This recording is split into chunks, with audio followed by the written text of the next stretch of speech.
Madali siyang lapitan as long as kaya niyang maibigay kagad ora mismo ng paglapit mo, ay naibibigay niya kagad. Kawawa po kami. Kung hindi po dahil sa tulong nila kay Espireta, hindi po ako makakatapos ng pag-aaral at hindi ko makakamit ang mga gusto ko sa buhay. Basta't ikaw ay bata, gusto mong makapag-aral, wala akong pipiliin. Pumapasa kahit matalino o pangkaraniwang bata, kapag dapat tulungan, gustong makatapos, tutulungan natin. Yung ginagawa niyang proyekto, para sa lahat, hindi para sa isa.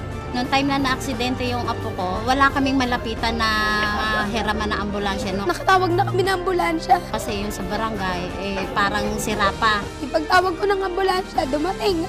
Mas nauna yung dumating sa inyo. Kaya, nadala agad yung bata. Laking pasalamat ko dahil hindi siya nagdalawang isip na pahiramin kami.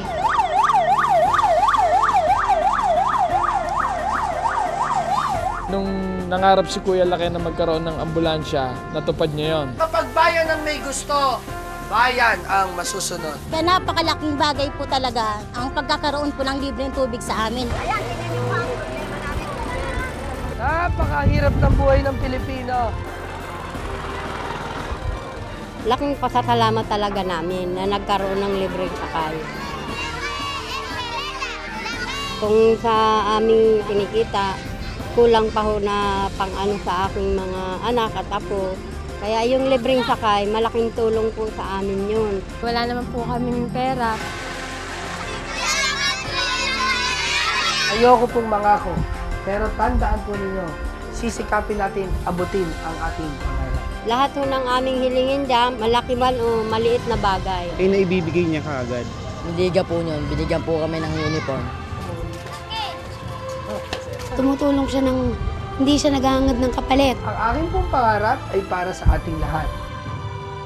Pinunta namin yung pasyente, nakahiga pa siya. Matagal na nakahiga. Nagulat sila na kahapon lang sinabi ng hingi ng wheelchair. Kinabukasan, dumating kagad yung wheelchair. Dito sa Muntinlupa, marami na palang nangangailangan ng simpleng reading glass lang. Mangangarap po ako na magkaroon tayo ng magandang kinabukasan. Naisip namin puntahan yung bus na medical mission.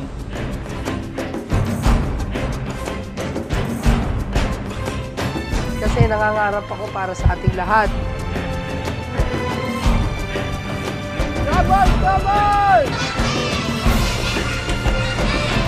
Kahit saan mo siya makita, mabilis mo siya hingin ng tulong. Mayaman ka man o mahirap, ikaw ay welcome. Nakikinig siya sa amin, bago ng reading glass. Parang ganon, kuya. Isang kapatid na panganay, ang turing namin sa amin. Ituring niyo ako ng mga kaibigan ninyo, ha? Basta ako, parang barka-barkada lang tayo. Kahit saan makarating si Kuya Laki, anuman ang maabot ni Kuya Laki, mananatili si Kuya Laki, narito nakatungtong sa lupa para sa inyo.